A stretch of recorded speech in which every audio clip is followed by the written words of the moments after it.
Nobody was prepared for this, and nobody can Hmm. believe both the saturation that we have of shortages of how many there are and the duration of them. Folks are going to benefit from having access to part data, having access to information that can help make informed decisions.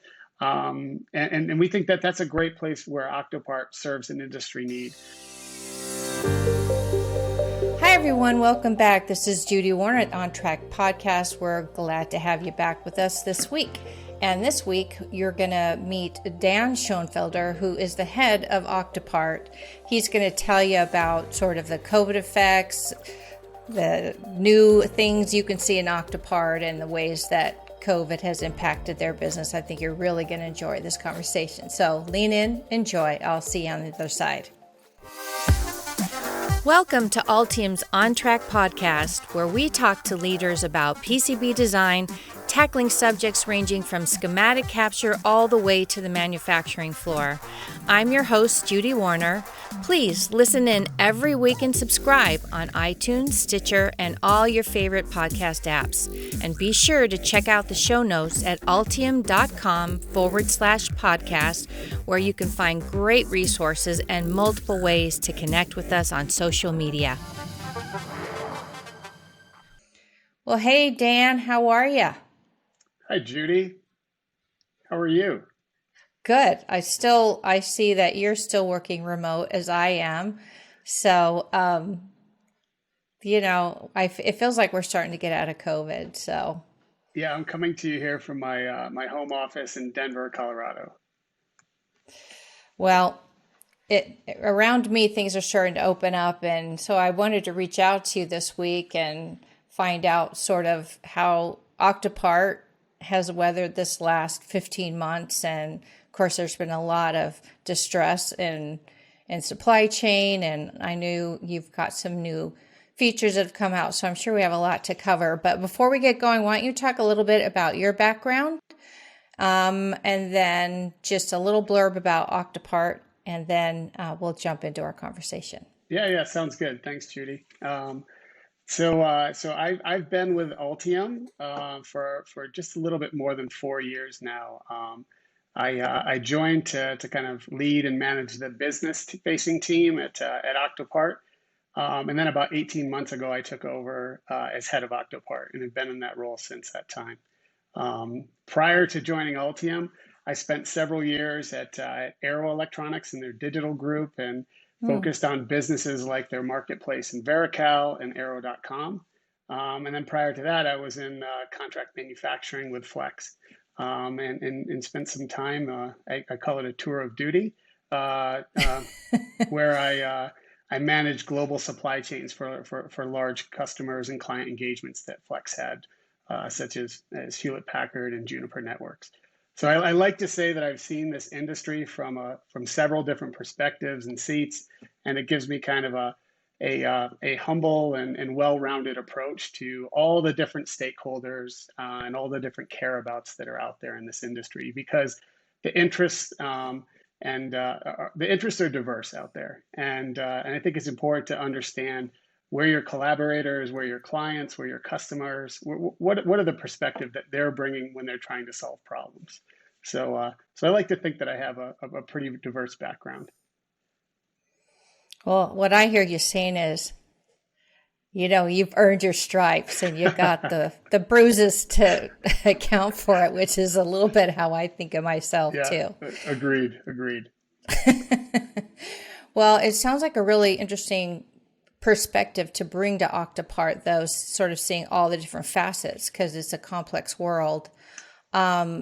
So, COVID, last 15 months. So, what a great time to take over as the head of Octopart. Yeah, it was. 18 months ago, and then, be tossed into a pandemic 15 months ago, and then worldwide component shortage. So, I don't think there's probably, you're probably not sleeping a lot these days. That's one way to describe it. I don't think I ever slept a lot to begin with, but still, yeah, it's been a really interesting time to lead a team and to try to maintain a product roadmap, and some velocity to it. I will say that I remember meeting with our team leads the first week of March in 2020, and I was really naive about what I think what COVID would become, and how I thought it would impact our business. Um, I thought we'd be closed. We decided to close our office around that time, and I thought we'd be closed for several weeks to several months. But by the middle of the summer of 2020, I'd be back in New York City at our headquarters, and working face to face with the team. But clearly, little did I know at that time. It's had obviously much more far-reaching effects. In the short term, I think that it was just an absolute wonder as to what was going to happen in the semiconductor industry and in the component space in general. And it's now resulted in kind of helping to create this perfect storm that's created this insane market that we're in right now for Mm-hmm. components. But I will say this: I want to shout out to my wonderful team, like the people that are solving Octopart problems and focused on both our users and our customers day to day. They've rallied throughout the last 15 months and have really delivered on the roadmap, the things that we'd like to accomplish. And I'm really proud of the way the team has responded to COVID, and how we've all been able to deliver for Altium. Yeah, well, the handful of people I know on the Octopart team, I think very highly of. You have a really rather young, dynamic team that has a go-getter attitude, and they're just wonderful. Well, So I appreciate that. I I do skew the average age to a little bit older in our organization. Personally, I do, but I yeah, agree that it's a great young group of people that we have at Octopart. yeah, they're super sharp and just great people. So I think they're I think they're great, the customer facing ones. I think that they just do a lot of good. So, well, you've talked to me about this idea, sort of that's baked into your DNA about the democratization of information. Can you unpack that a little bit and tell me what you mean by that exactly? Yeah, absolutely. As a veteran of this industry, I think you'll appreciate kind of how much, particularly digitally, this industry and the component space has grown over the last, say, 15 years. Um, if you think about the collateral that was available online to designers, to component engineers, to buyers, if you think about the collateral that was online and available to them 12 years ago or 15 years ago, Mm-hmm. it was very hard to find anything online, even 10 years ago. I have vivid recollections of when I started in the digital group at Arrow. There were several major manufacturers that were completely averse to even showing their inventory online, much less their pricing. Data sheets were very much something that, if you did get them in any sort of digital form, it was on a CD-ROM. And those things weren't available. And you think about now where the industry has progressed to. Mm-hmm. Price and availability and data sheets and descriptions and images, these are table stakes, and these are expectations that our stakeholders and our users have, that this information is readily available to users. So yeah, you use the phrase that I like to use, which is democratizing part data, and that is something that we feel very passionately about, because we believe it serves the interest of both the user community at Octopart, but it also serves our clients, our customers, our partners, and stakeholders. Right. So really to give them that sense of transparency and access, right?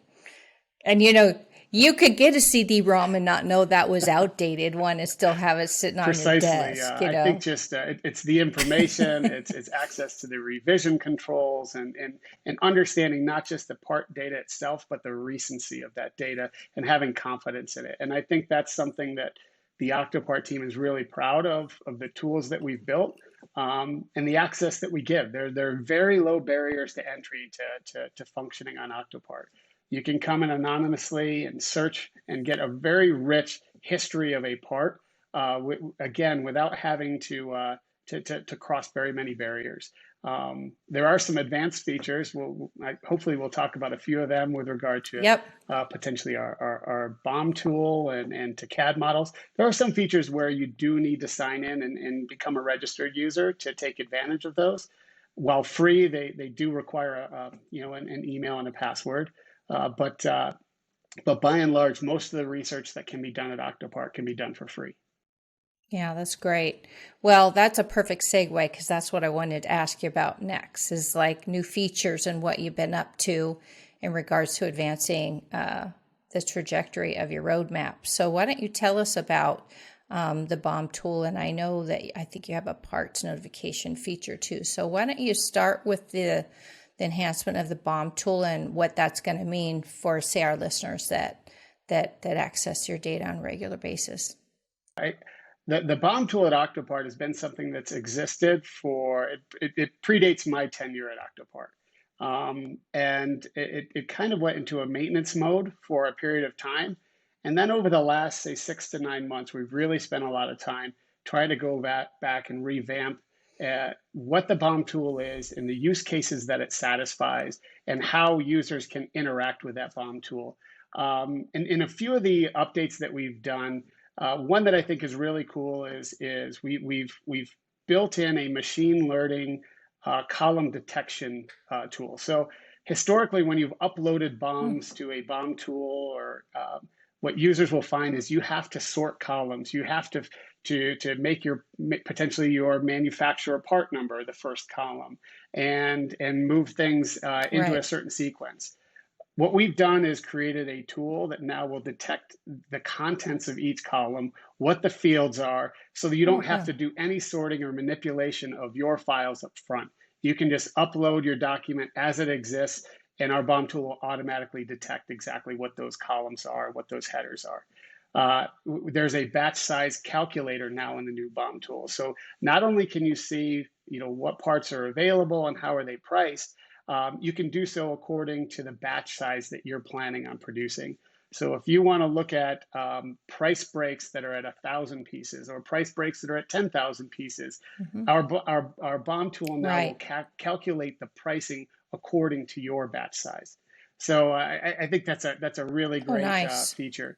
There's some other simple ones when it comes to UX, like all of the columns are now sortable within the BOM tool. So if you get a list of parts returned that has various different availabilities from everything from like highly inventoried parts to parts that may have a no result found, you can now sort by those no result founds to understand where are the problems within your BOM. We've also added specs, so you can see life cycle information, you can see lead time information, you can see things like RoHS compliance, all in that BOM tool experience in that main view, which I think helps users whittle down that BOM into what's working well and what's not working well inside of this bill of material, and where do they need to focus. That's fascinating. You talked about sort of the global price and availability, and also the embeddable experience. So can you talk about specifically embeddable experience? Yeah, absolutely. There's kind of two things I'd like to unpack in that question. The first one is yes, we do have a global price and availability tool. And that is essentially taking the power of the aggregation and normalization work that's done at Octopart, and making that such that somebody can embed what you see in the search results in the offer table on octopart.com. You can embed that experience inside of your own tools or inside of a web experience. And this is something that we're working towards as part of a strategy of our product roadmap, is not just developing features, but developing features that can be embeddable. So just like this global price and availability tool we just mentioned, the BOM tool is an embeddable experience as well too. It's one with just a few lines of code. A developer can take that BOM tool and inject that into, again, an internal tool or into a web experience that is not part of Octopart. I think it really gives us flexibility in this feature to to not just have impact inside of the Octopart.com experience, but it allows that experience to be syndicated elsewhere. And we hope that it'll become a BOM tool that gets wide adoption across the industry and in a wide variety of use cases. And so that embeddable experience, I imagine that would prevent people saying from having to leave their native environment, open another tab, go do a search, bring back it's right in the environment where the design or the sourcing may be accessible. Is that the main goal of that embeddable experience? That's exactly right, Judy. What we're trying to do is empower people inside of their workflow. If their workflow is hampered by having to leave and go to Octopart.com, it can be improved by developers inside of their organization, embedding our BOM tool into their workflow. Absolutely. So they don't have to leave their tools. They don't have to open a new browser window. They don't have to do all that and scrub a BOM and get it ready for upload. Like, all these things are things that we'd like to streamline. And again, help others do things inside of how their processes and how their work is done today. By the way, for listeners, I'm putting links below, so make sure when Dan and I are done chatting it up, you go check that out, because you can get more information. One, you can go to the Octopart website, but you can also get more information if you want to talk to someone about that embeddable experience, if that sounds interesting to you. Dan, I don't even know that it's clear to me, even as an Altium employee, but how does this overlap or dovetail with things like Active BOM inside of Altium Designer? And then we'll talk a little bit more about, Nexar as well. We're doing all these things, and sometimes I think it's hard for me to track, but I'm sure you could straighten it out for me. So what say you? Yeah, absolutely. Yeah, so the BOM tool inside of that you'll find in Octopart is going to be the same BOM tool experience inside of Altium 365. It is different from Active BOM. I think the consistency between Active BOM and the BOM tool on Altium 365 or on Octopart is that the underlying data that powers that is the same. So the price and availability information, the part specifications and technical attributes, all of those are powered by the same data, but it is a different UX and a different feel in Active BOM than what you would find in that new BOM tool that you'll find on A365 or in Octopart. Another new feature you talked about was parts notification. Can you unpack that for our listeners? Yeah, absolutely. And I think this is an extremely timely feature for the users of Octopart, in that what this is going to allow users to do is get notifications on any specific part and distributor combination that is interesting to them. So there are many parts, for example, Judy, that are not currently available in distribution. Users will be able to go in, select that part, and then pick what threshold do they want to be notified by us. What threshold of inventory do they want to be notified when that threshold is met again?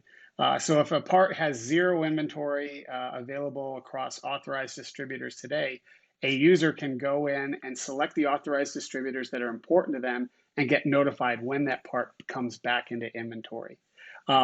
Also, users can use this as a tool to alert themselves when inventory may be approaching scarcity in the market.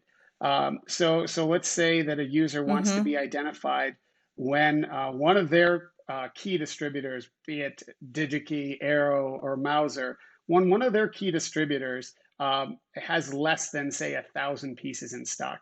They want to be notified because they see that as being risky to their business to not have that buffer of inventory and distribution. We will send an alert to those users configured to their needs as to what part availability looks like. And I think right now, given all the constraints we've seen in the market, given all the volatility we've seen with part availability, this is a feature that should resonate with users right now, and it's something they can use. One other thing I'd like to add to this, Judy, is Yeah. this kind of dovetails with some work that we did last year, and that is around kind of what we call a first-class user experience. So we created a user dashboard Okay. where users can go and manage their preferences. They can manage the currency that they see. They can manage what distributors are preferred distributors on their AVLs. They can manage the bombs that they've uploaded to the bomb tool. And save those bombs.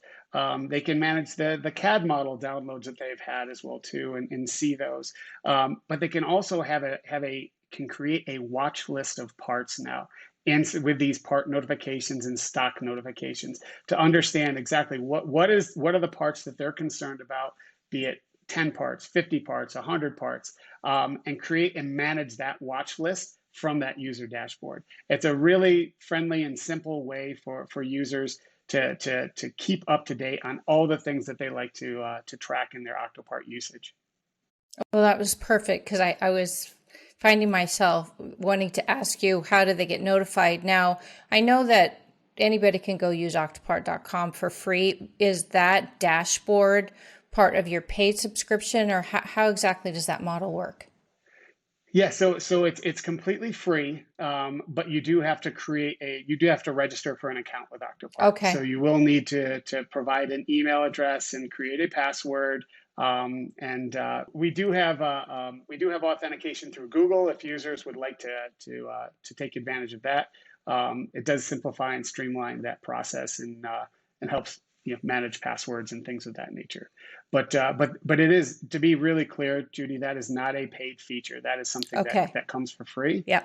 Yeah. I'm always listening through our audience ears. It's like, that sounds too good to be true. What's it going to cost me? But I think it's important to note that how much functionality is available on octopart.com. I Absolutely. think that's Yeah. just so valuable, and it really speaks to sort of the Octopart vision of the democratization of part data. So that's really great. Now, what type of part data can users access that are really, really valuable and used regular? Yeah, absolutely. I'd start off by saying that part data is core to the user experience at Octopart, and it's something that we take very seriously, both in how we curate it, how we normalize it, how we present it, because we view every piece of part data as being a piece of a puzzle, and that puzzle is trying to solve for trust. It's trying to give users a complete picture that they can trust using a part in a new design, using a part as a substitute or alternative. And so in those ways, it's very much core to the user experience in general at Octopart. Obviously, we've for a very long time had very rich data when it comes to where users can buy components. The distributor and direct component manufacturer price and availability. We've done a great job of curating data sheets and images and descriptions and technical specifications. And all those things have existed on Octopart for some time. But what I would say, though, is we've been trying to augment that with what we view as being that next phase of evolution. We talked about 10 years ago, just getting price and availability online was a big deal. Right. And getting data sheet availability is a big deal. But we want to understand what is next for users. What is the next thing that is going to help their workflows, that is going to improve their jobs. So some of the data elements that we've added recently are life cycle, where we have now millions and millions of parts with life cycle data that's up to date in real time. We have lead time for more than 20 million parts. We have free CAD models available for download for more than 1 million unique part numbers at this point in time as well too. So that life cycle data, the lead time, and the CAD models have been part of what we've been trying to curate over the last year or so, and deliver that as part of the user experience. And all of that is now live on Octopart. and it's also available through the API as well too. So we're really proud of some of the work that we've done to again bring it with very low barriers, bring a lot of this part data to the forefront for users to access it easily. I think it'd be interesting for our audience to know how many searches, the volume of search on Octopart, especially this year, it's increased dramatically. Yeah, I think this year we're on pace to have somewhere around 20 million unique users that conduct a search on Octopart, That's and amazing. yeah, the growth of that has been tremendous since my time of joining the team, um, and uh, and and I would say inside of any given month right now, we're seeing somewhere on the magnitude of somewhere around 5 to 6 million searches, unique searches that are happening each month.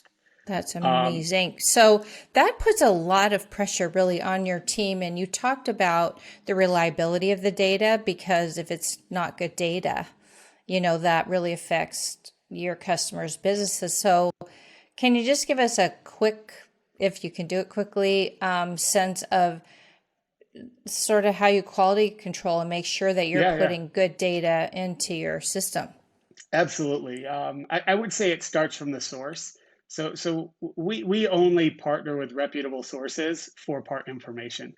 That is something that we take very seriously. And a lot of our data is either coming direct from the component manufacturer, it's coming from Mm, or from authorized distributors. That is a huge source of the information that we get. And I'd like to also give a shout out to our user community as well too, because our user community is very active and they let us know when things are not right. oh, I that's encourage nice. if anybody out there that's listening to this that is an Octopart user, use our features to provide feedback because it is something that we use to guide both improving part data, Judy, but also future feature development as well too. I can Hmm. tell you that again, referencing the enhancements we've made to the BOM tool, we most definitely took into account a lot of user feedback we've had over the years as to deficiencies with prior generations of the BOM tool and have tried to Hmm. incorporate that into what we're doing today. So you curating the data from just getting it from trusted sources, and then also utilizing the power of that and the reach of our audience to help us make sure that our information is up to date and um, as accurate as possible. I love that. I love how you close the loop on that and you're getting that feedback to sort of make probably micro adjustments as you go and make sure. So your community is giving you that kind of immediate sort of feedback or near immediate. I love that model. Absolutely. I Yeah. kind of like that Altium as a culture does that, the development of our products and solutions. And that sounds like a big win. So we touched briefly on Nexar, but I want to dig into that more for our audience. If you haven't heard about Nexar, it's a rather new business unit we have here that's related to Altium 365. So it's a cloud solution where Altium 365 faces Altium users. The other side of Nexar is facing supply chain software integrations, say simulation software, manufacturing. What is the third thing I'm forgetting? Software manufacturing, supply Supply chain. chain. Hello, how Yeah. could I forget supply chain? So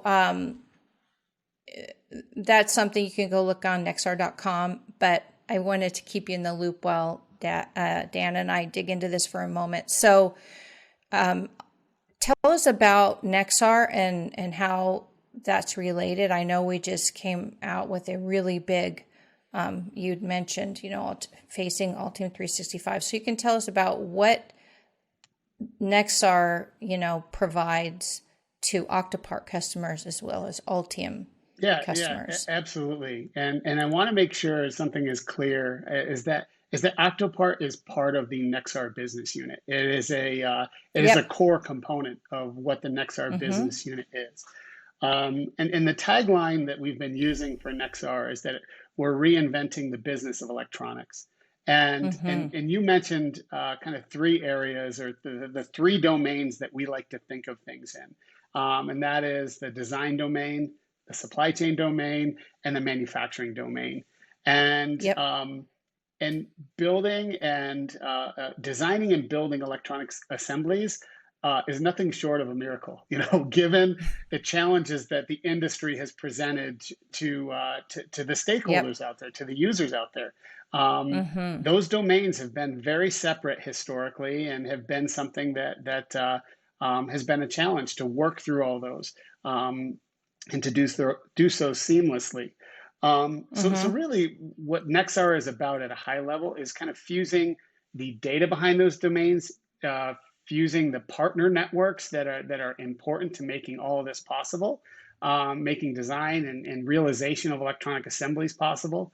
And I think that Octopart, the need that we are serving within the Nexar business unit, is certainly, it's very much rooted in that supply chain domain, and it's rooted in Octopart being a rich source of information. But I also think about this in another dimension. It's also that the partners that we're trying to attract to Nexar, that are software providers, Mm-hmm. that are manufacturers, et cetera, we want them to have access to the user community that we've built at Octopart as well too. We believe that the user community at Octopart will benefit from these providers, and we believe Mm-hmm. that their services are valuable in helping to solve problems across the industry. So I think that Octopart serves the Nexar business unit in kind of those two dimensions, both as far as being that rich source of part data, but also bringing a Mm-hmm. very curated and engaged user community to the table at the same Yeah. A subject near and dear to my heart time. as the director of communication. Well, I do really think that scenario that you teed up with the feedback loop, and even more so, it's something we see every year at Altium Live, that when you put all the stakeholders together, just magic happens and solutions happen. And I really love this vision of sort of a centralized community where both in person, but really digitally in the cloud, to have this seamless experience of being able to access users to partners, partners to users, and no doubt there's going to be innovation that comes out of this. So it's a really exciting time, I Absolutely. think. If I just add one thing, Judy, it's that you Mm-hmm. recently had some other Nexar leaders as part of your podcast here, and Mm-hmm. I did. Ted and Lee. And Mm-hmm. Ted mentioned something in that podcast that I think is worth reiterating, and that is that a lot of the ideal behind Nexar is in service of the industry. We're trying to solve industry-wide problems, and Yep. approaching it from a very humble perspective, that again, we want to fit inside of the workflows that users have today, Mm-hmm. and allow for that.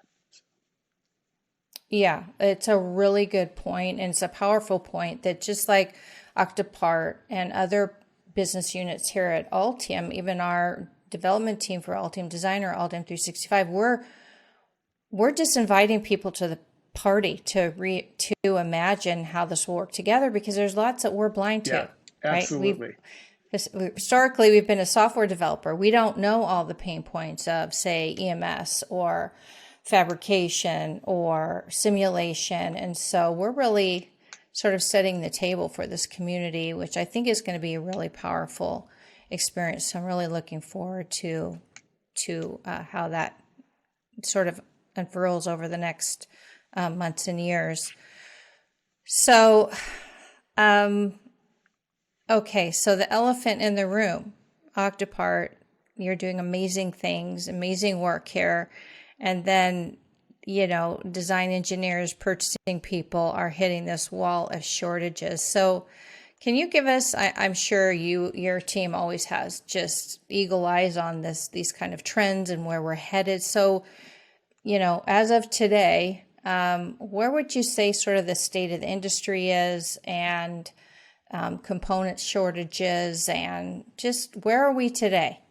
Yeah, so I'd like to start by saying that I know you do as well too, but I have a pretty big network of folks that I keep regular contact with in the industry, and there is a universal response of just that nobody was prepared for this, and nobody can Mm-hmm. believe both the the saturation that we have of shortages, of how many there are, and the duration of them.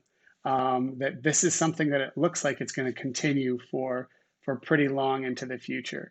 Um, I can say in my time in the electronics industry, I can't remember a time when our industry was front page news on a day-to-day basis, whether it's Yeah. automotive plant closures, of which I'm not sure if you saw, but Hyundai was the latest that announced something this week that they are shuttering a facility in Alabama for a period of time due to semiconductor shortages. And we've heard about obviously Ford and their problems and GM and their problems here in the States as well too. Right. So it's certainly something that has become kind of almost like common news, and Mm-hmm. that's rare for this industry to be front page on a regular basis. Um, You bet it is.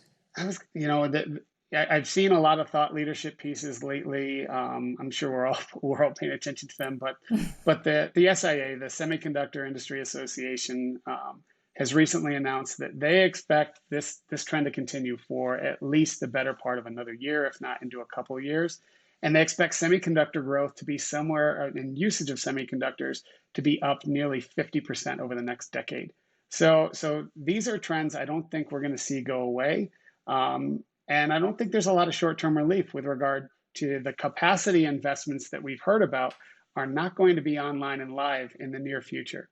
So No, it takes a long time to set up foundries and facilities. This is not a short-term yeah, fix. precisely. And so I think that this is certainly a time that folks are going to benefit from having access to part data, having access to information that can help make informed decisions.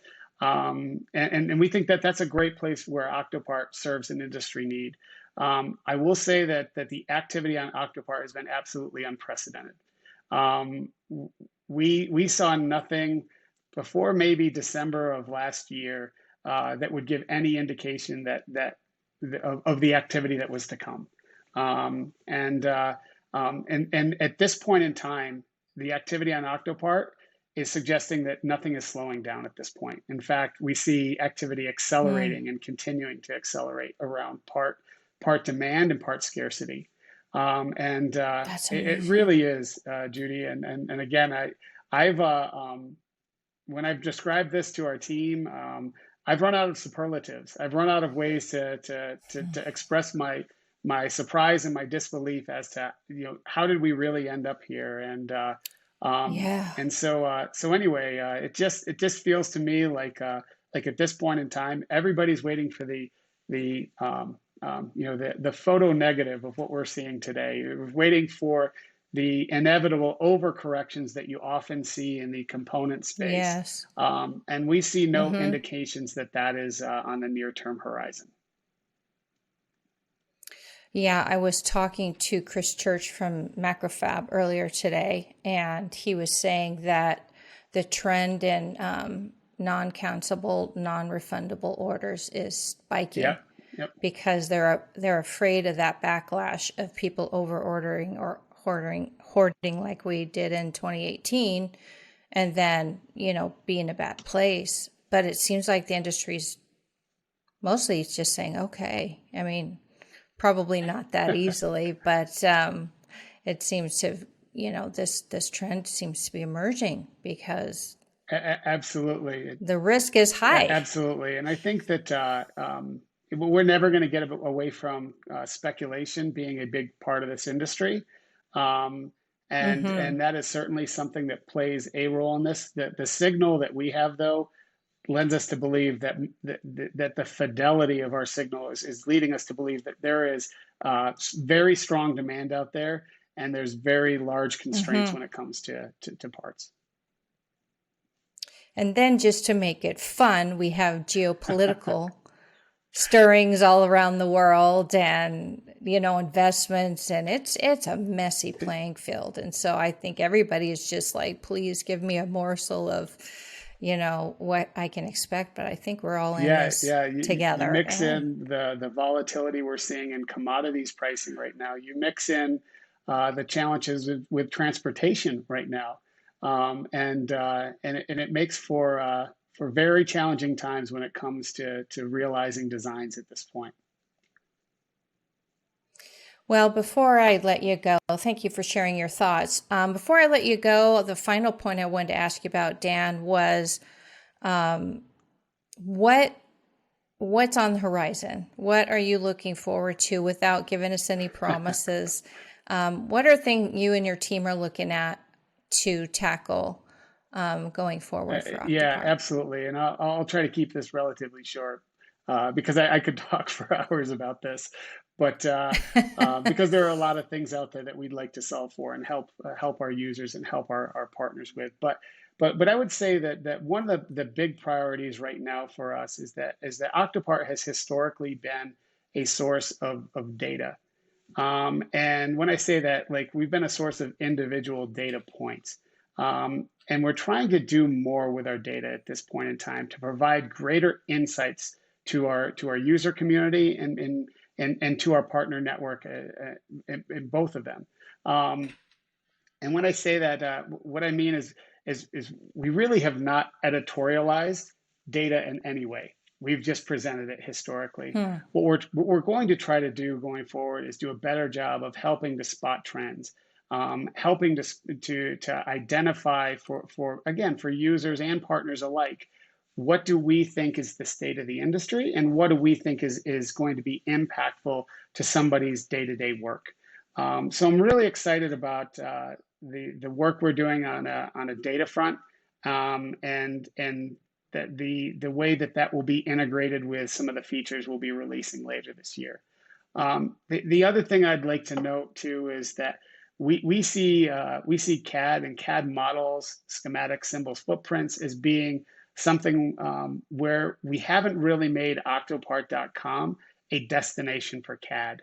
And that is something that we want to change, and that we have on our product roadmap to really enhance that user experience, and the availability of CAD, not just from a part number perspective, but from a format coverage perspective as well too. And so that is something that is on the near term roadmap for us as well to solve for that. So look forward to interesting things to come there. Yeah, well, it's no small feat. What's your guess on how many parts there are in the world? Do you have a number? Well, or a guess? If we're talking about public parts that are not customer specific, we're probably approaching 75 or 80 million parts. Yeah. And if you include customer specific parts and customer specific applications, there's probably something around 25% more than that as well too that exists out there. Yeah. So Dan, have fun managing all that data with their team. Absolutely. And getting CAD models. Well, you guys are ambitious, but you're doing a great job, and I think you're doing great work for the industry. So thanks so much for hopping in. I know you're a very busy guy these days, and thanks so much for hopping in and informing our listeners of what's going on at Octopart. Thanks so much for the invitation, Judy. It was a real pleasure speaking with you. Appreciate it. We need to do this more often, Dan. I promise I'll be back. Just okay. Ask me, whenever you're ready for me to come back, let me know. Okay, I'll hold you to that. For our listeners, thanks so much for joining us today. I hope you really enjoyed this conversation with Dan Schoenfelder of Octopart. So I'm going to put lots of links in the show notes before Octopart's website. You can look into their embeddable experiences. I'll put in that SIA website that Dan mentioned, and I'll also put in the podcast he mentioned about Nexar with Ted Palwella and Lee Gahn. So we'll look forward to seeing you next time. Until then, remember to stay healthy, stay safe, and always remember to stay on track.